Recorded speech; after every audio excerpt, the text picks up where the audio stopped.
120 साल तक मैं जिंदा रहूंगा।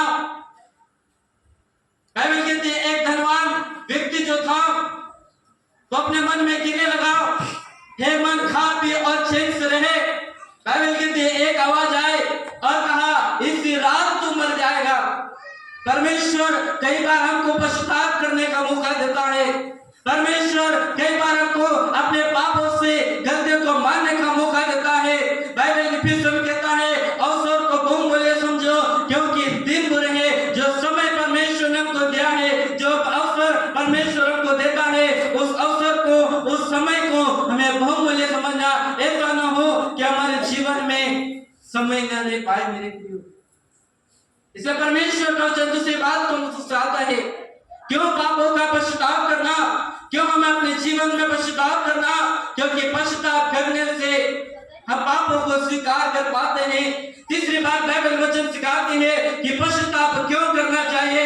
तीसरी बात वचन सिखाता है कि पश्चाताप करने से हम अपने जीवन में बदलाव को ला सकते हैं। पश्चाताप करने से हम अपने जीवन में परिवर्तन को ला सकते हैं। पश्चाताप हमारे विचार चलन में, पश्चाताप करने से हमारे व्यवहार में बदलाव आता है। पश्चाताप करने से हमारे विचारों में बदलाव आता है। पश्चाताप करने से हमारे स्पर्श में, हमारे चाल चलन में बदलाव आता है। इसलिए पश्चाताप करना चाहिए मेरे प्रियो। पश्चाताप आपके जीवन को बदल सकता है। पश्चाताप आपके कार्यों को बदल सकता है। और परमेश्वर का वचन जिस प्रकार से प्रकाशित वाक्य की पुस्तक 2 अध्याय के 5 पद को पढ़ेंगे कि परमेश्वर का वचन वहां पर क्या कहता है, कहां से गिरा है, कहां से गिरा। बाइबल कहती है, अगर तू स्मरण कर, तो याद कर कि तू कहां से गिर गया। तो अपने जीवन में याद कर ले कि कौन से काम में तू गिर गया। अपने जीवन में तू याद कर ले कौन सी गलती करके तू परमेश्वर से दूर हो गया अपने जीवन में। बाइबल कहती है, इसलिए स्मरण कर, याद कर कि तू कहां से गिरा और मन फिरा, और मन फिरा। स्मरण करो, याद करो कि कौन सी स्थान में हम गिर गए। याद करो कि कौन सी जगह में हम गिर गए। याद करो कि कौन से काम करने के कारण हम परमेश्वर से दूर हो गए। याद करो, स्मरण करो कि किन कामों से हमारे जीवन आज तक परिवर्तन नहीं होने पाया। बाइबल कहती है, स्मरण करो, याद करो कि तू कहां से गिरा। और बाइबल कहती है, मन फिरा और पहले के समान काम कर, और पहले के समान काम कर। परमेश्वर एक पश्चाताप करने का हमको मौका देता है। परमेश्वर हमें अपनी गलतियों को स्वीकार करने का एक मौका देता है। परमेश्वर हमको एक जीवन बदलने का एक मौका देता है। और बाइबल कहती है, तू स्मरण रख, तू याद कर कि तू कहां से गिरा। अपने मन को फिरा ले, अपने जीवन को तू बदल ले और तू पहले के समान तू अपने काम को तू कर ले, क्योंकि परमेश्वर ने तेरे जीवन में एक मौका दिया है। और परमेश्वर का वचन जिस प्रकार से प्रकाशित वाक्य की पुस्तक 3 अध्याय और उसके 3 पद को पढ़ना। इसलिए स्मरण कर कि तूने कैसे शिक्षा प्राप्त की और सुनी थी। बाइबल कहती है, इसलिए स्मरण रख कि तूने कैसी शिक्षा को प्राप्त करा और कैसी शिक्षा तूने सुनी थी, और उसमें बना रहे और मन फिरा। और क्या कर। बाइबल कहती है, स्मरण रख, याद कर कि तूने कैसी शिक्षाओं को प्राप्त किया है। बाइबल कहती है, उस शिक्षा को जो तूने सुना और शिक्षा को तूने प्राप्त करी, जो वचन को तूने सुना, और उसके बाद में तो अपने मन को फिरा ले, उसके बाद में तो अपने जीवन को बदल ले मेरे प्रियो। और परमेश्वर का वचन होशे की पुस्तक उसका 14 अध्याय और उसके 2 पद को पढ़ेंगे कि परमेश्वर का वचन यहाँ पर क्या कहता है। होशे की पुस्तक उसका 14 अध्याय और उसके 2 पद। बातें सीख कर और यहोवा की और लौट कर, बाइबल कहती है, यहोवा की और लौट कर उससे कहा। बाइबल कहती है, यहोवा की और लौट कर अपने जीवन को तू बदल कर, पश्चाताप करके अपने जीवन को तू बदल कर और यहोवा के पास लौट कर उससे कहा। आज हम परमेश्वर से कहें, क्या परमेश्वर से कहना है? यह परमेश्वर का वचन हमें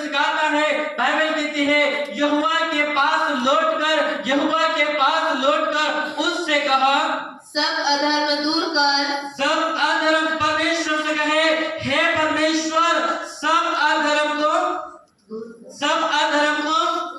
आज इंसान कहता है, ओ प्रभु मेरे सब पापों को तू क्षमा करना, मेरे सारे अधर्म को क्षमा कर दे, प्रभु मेरे सारे पापों को तू मिटा दे।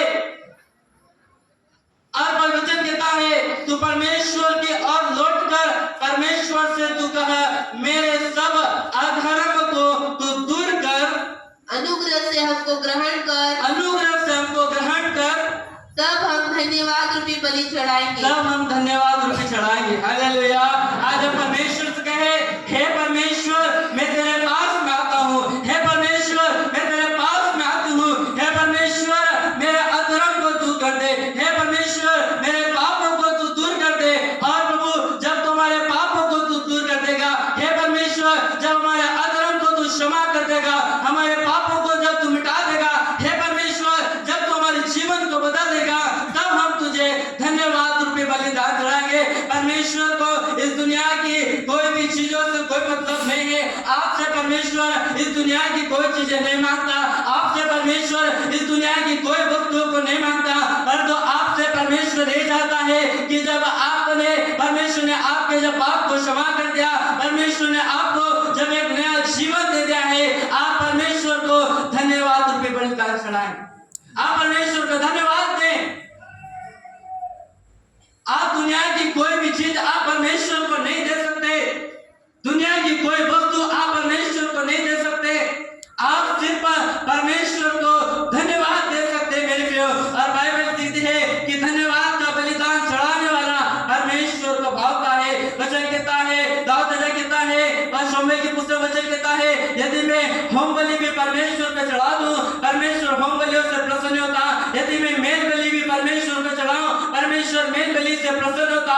वो तो सिर्फ धन्यवाद के बलिदान से प्रसन्न हुआ है। यदि परमेश्वर ने आपको नया जीवन दिया है, यदि परमेश्वर ने आपको नया जिंदगी दी है, आप परमेश्वर को धन्यवाद दें, आप परमेश्वर के नाम को निर्माण करें।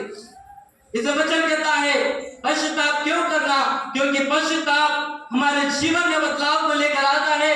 बाइबल कहती है, जब आप शाऊल के विषय में जब वचन का पढ़ोगे, शाऊल जो था परमेश्वर के लोगों को मारने वाला, परमेश्वर के लोगों को कूटने वाला, शाऊल जो था घोड़े के पीछे लोगों को बांधकर वो दौड़ाता था और कैसे लोग मर जाते थे। वो शाऊल जो परमेश्वर के लोगों को सताने वाला था, बाइबल कहती है एक ऐसा समय आया शाऊल के जीवन में परमेश्वर ने काम को करा और शाऊल को परमेश्वर ने पौलुस बना दिया। और जब वो शाऊल से पौलुस बना, बाइबल कहती है उसने वचन में बाइबल में 13 पत्रियों को लिख दिया।